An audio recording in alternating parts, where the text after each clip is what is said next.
Good evening, and this is the national news broadcast on Channel Live. We are ready to bring you the top stories from home and around the world. I'm Natalia Veeravardhana. A very good evening indeed. I'm Charithavan Prarachi, and now let's move on to the headlines for tonight's news. The interim vote and account passed in Parliament without a vote. The President proposes to save on foreign exchange spent on fish imports. A proper development plan for all cities in the island. The committee inquiring into the recent nationwide blackout states that the absence of a proper procedure on electricity maintenance led to the blackout. The committee report tabled in Parliament. Quintuplets born at the De Soiza Maternity Nursing Home. O-levels begin on the 18th of January. The Japanese Prime Minister resigns. And the top story for tonight, the interim vote on account covering government expenditure for the period from the 1st of September to the 31st of December was passed in Parliament without a vote this evening.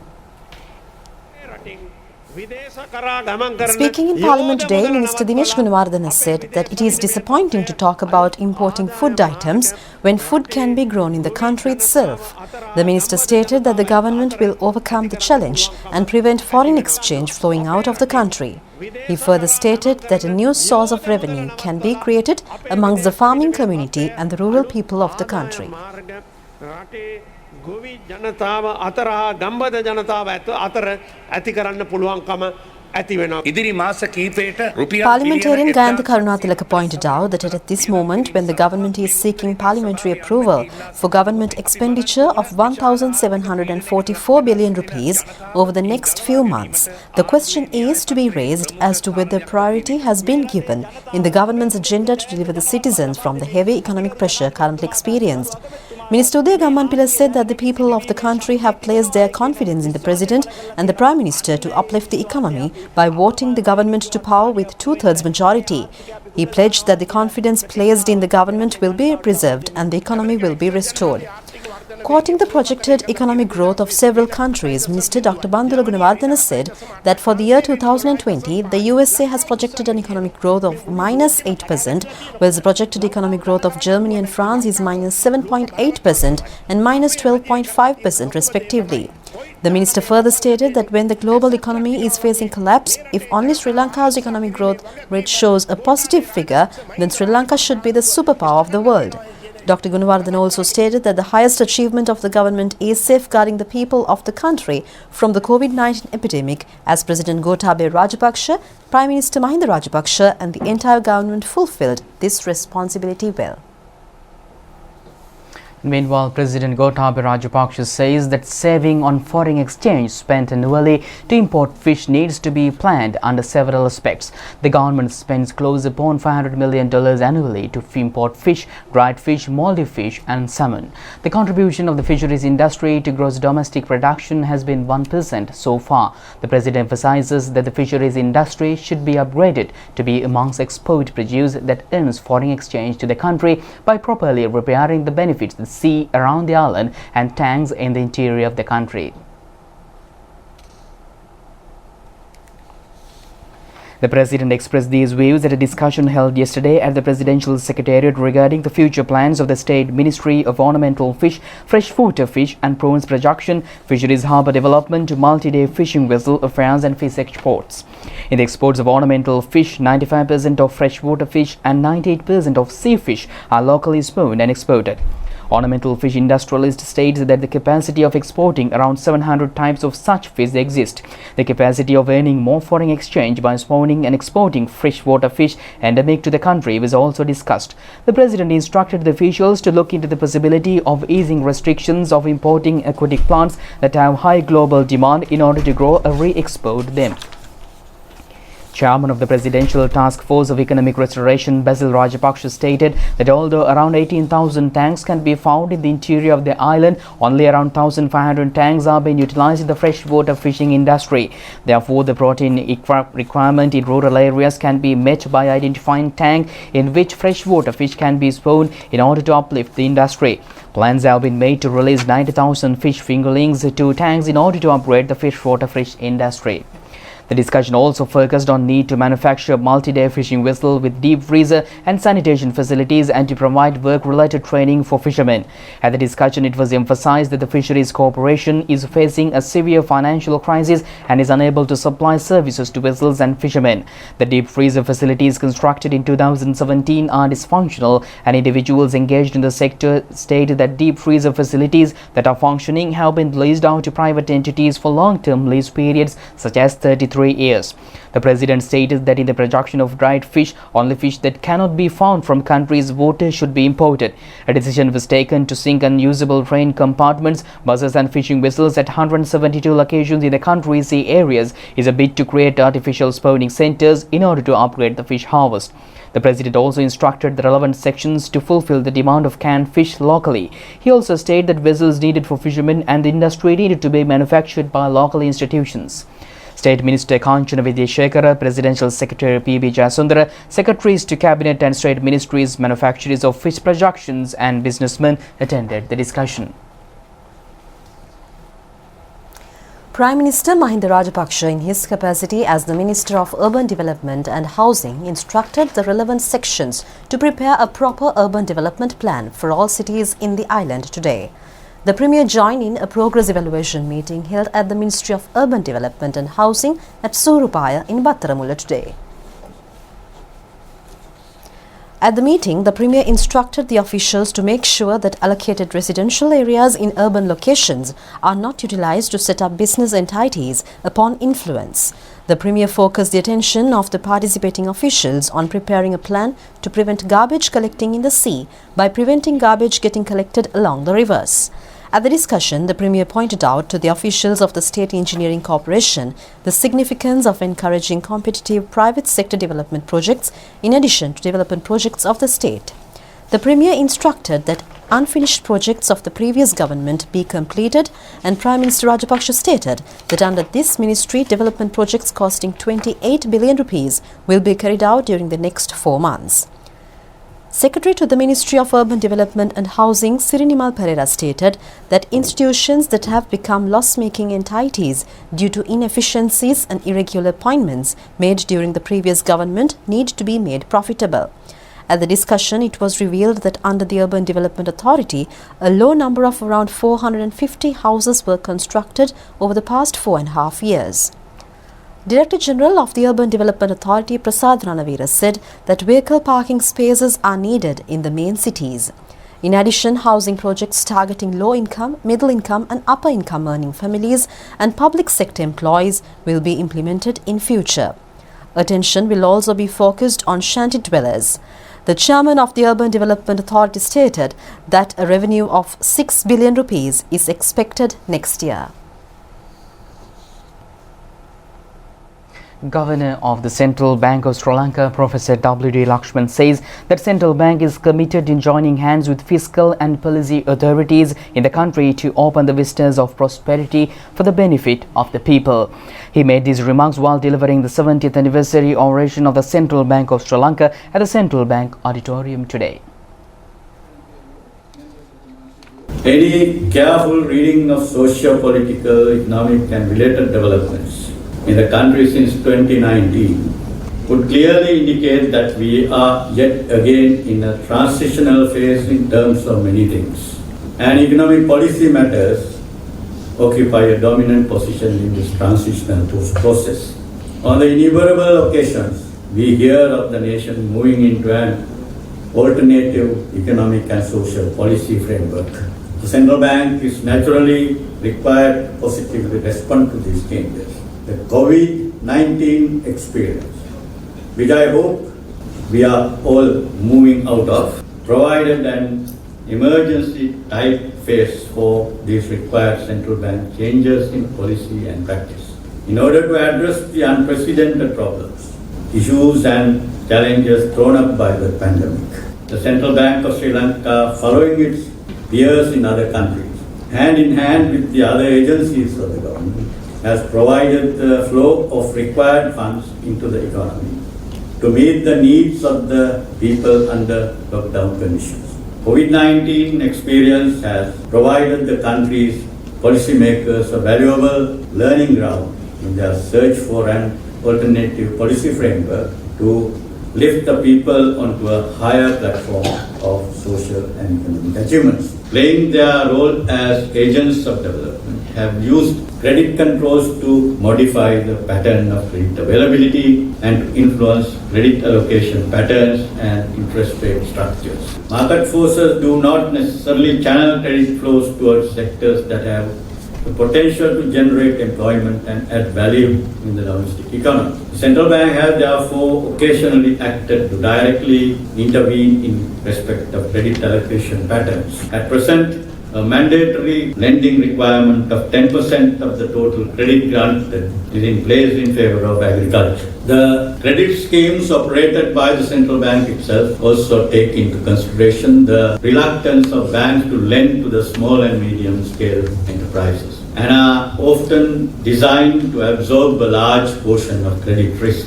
If the central bank were to take a more active responsibility as a developmental agent, these isolated types of exercises will need to be transformed as carefully crafted schemes of directed credit operating within well-defined economic plans. The development discussions are underway in the central bank now to establish a National Entrepreneurship Development Bank which could support SMEs and startups. Also under discussion is a plan to introduce a permanent credit guarantee institution. These are avenues through which central banks in developmental states have actively supported domestic industries to grow and become global giants. We must acknowledge that the country is yet to attain its potential. Despite the few spurts of growth observed, the overall growth trajectory has neither been significant nor sustained over time. Despite achievements, the important activity areas underlying growth, agricultural progress, industrial expansion and diversification, export growth and diversification, savings and investment, etc., have not advanced to achieve the country's potential. Against this backdrop, the growth of the economy thus far has not been of an inclusive nature. The alternative policy framework that is being developed has a lot to achieve. In the emerging developmental state, the central bank stands ready and willing to join hands with fiscal and policy planning authorities to help open the vistas of prosperity for the benefit of the people. Prime Minister Shinzo Abe, the Japan's longest-serving premier, has announced his resignation for health reasons. Prime Minister Abe announced his resignation in a news conference today in which he addressed his health after 2 recent hospital visits. The 65-year-old said that he stepped down after a record 7 years and 8 months as the leader to avoid causing problems to the government due to his worsening condition. Japanese leader Shinzo Abe resigned on Friday over health issues that have grown worse. Abe is Japan's longest-serving prime minister and has for years battled ulcerative colitis, an inflammatory bowel disease. 2 recent hospital visits within a week sparked speculation as to whether he could stay in his job as prime minister until September next year, when his term as leader of the Liberal Democracy Party ends. This is actually Abe's second term as prime minister. He resigned in 2007, citing health reasons, and after a year of scandals, then he returned in 2012. Abe's recently seen his support fall to one of the lowest levels of his nearly 8 years in office, under fire for his handling of the novel coronavirus pandemic and more scandals among party members. Abe's resignation will trigger a leadership race in the party, the winner of which must be formally elected in parliament. And meanwhile, the committee appointed to inquire into the recent nationwide blackout states that the absence of a proper procedure when carrying out the electricity maintenance was the reason for the blackout. A media briefing with the participation of the members of this committee was held at the Department of Government Information today. Professor Rahul Atlage explained that in ordinary maintenance tasks, special attention is focused on high-risk areas in order to eliminate the possibility of an error. He further stated that there are procedures and checklists and supervisors to monitor the repair work in order to prevent an error. Professor Atlage observed that traditional procedures are being followed as there is no special procedure, and this has basically been the reason for such an error to occur.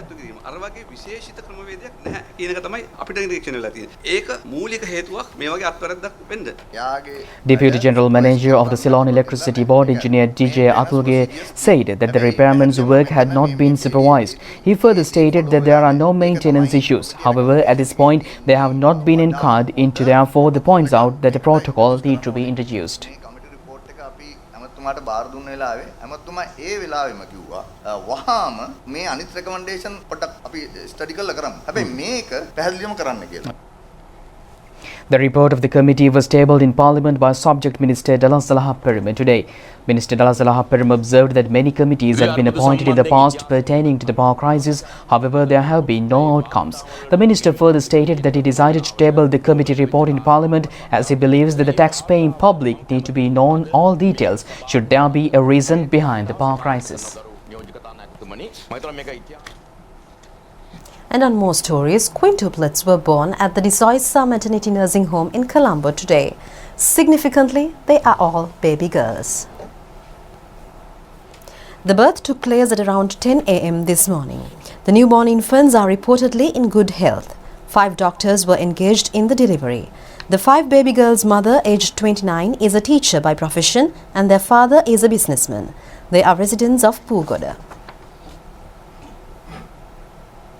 And the first poppy to mark Poppy Day was pinned on President Gotabaya Rajapaksa at the Presidential Secretariat today. The proceeds of Poppy Day are utilized on behalf of the welfare of disabled soldiers and the families of soldiers who died in battle. This year's first symbolic poppy flower was pinned on the President by Chairman of the Sri Lanka Ex-Servicemen's Association, Major General Bull Pereira, with Chairman of the Poppy Day Celebration Committee, Group Captain Kumar Kirinde, and the committee members in attendance. At this event, the Sri Lanka Ex-Servicemen's Association donated 1 billion rupees to the COVID-19 Healthcare and Social Security Fund. Since 1944, the Sri Lanka Ex-Servicemen's Association organizes Poppy Day every year in commemoration of military personnel who lost their lives in the world wars. The government of Norway states that the country is prepared to enhance bilateral relations with Sri Lanka. The Norwegian ambassador to Sri Lanka met with Prime Minister Mahinda Rajapaksa at Temple Trees yesterday. Attention was focused on further enhancing relations in the naval and fisheries sectors between the two countries. The Premier stated that certain fishing techniques are detrimental to fish resources. He further stated that after the COVID-19 crisis, the country's main objective is economic development. The Norwegian ambassador extended congratulations to Premier Rajapaksa on successfully holding the general election amidst the coronavirus challenge.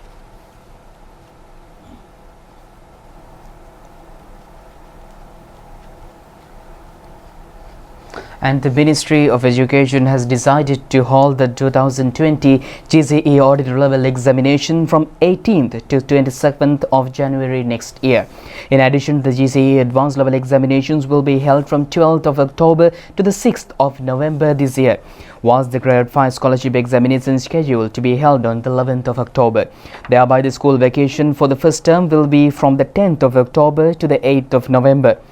The third term of the current academic year begins on the 9th of November and will continue until the 23rd of December. The term-end vacation will commence on the 24th of December and will underway until the 1st of January. Thereby, the new school term for the year 2021 will commence on the 4th of January.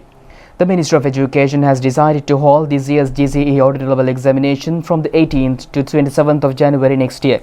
The Education Ministry in a release states that duration will be decreased as a special vacation for all students.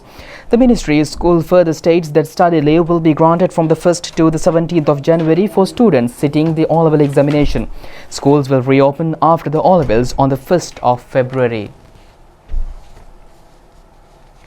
Now, on the pandemic situation here in the island, the total number of fully recovered COVID-19 patients in the country currently stands at 2,842. This is a percentage of 95.11%. The number of patients undergoing further hospitalized treatment stands at 134, and this accounts for 4.48%. Two COVID-19 positive cases were detected in the country today from amongst returnees from the UAE.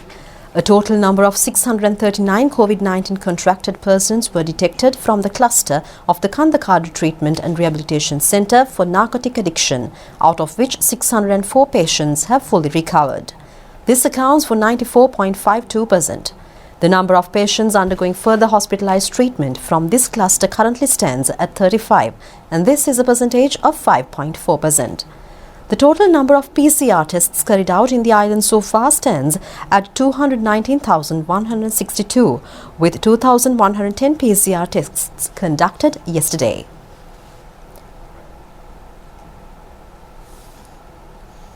Getting back to more local stories now. The government is focused on upgrading the school sporting structure in order to create sportspersons who can win international fame.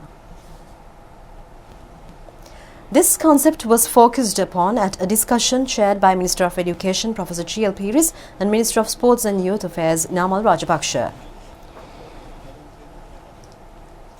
Minister Namal Rajapaksha pointed out that developing sports at school level is essential to create a student population with a developed physical and mental capacity. The minister further stated that stopping at national level is not sufficient, and to create international level competitors, both ministries need to work together.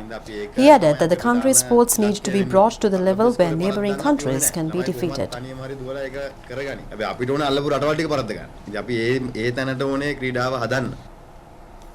Joining in the discussion, Minister of Education Professor G.L. Piris stated that a specific admission process will be prepared to enroll students to sports schools.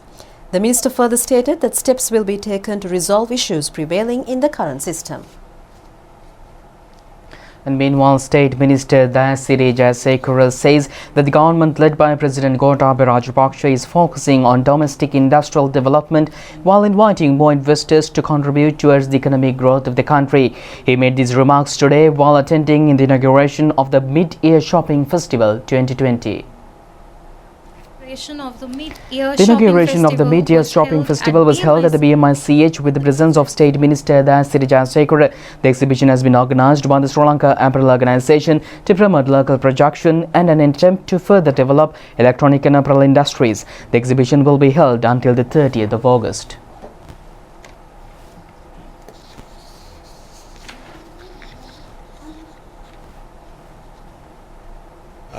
It's a great pleasure to be here as chief guest to inaugurate this function. COVID-19, we had a huge issue for Sri Lankan economy, especially the garment manufacturers. They had a issue because last April we couldn't have any sale or exhibition here in this place or any other places because of the COVID-19 pandemic. Now is a time to start restart the domestic manufacturers, domestic garment industry is going to be upgraded to develop the local industry, local garment manufacturers. This is the time to local manufacturers to start their production in Sri Lanka.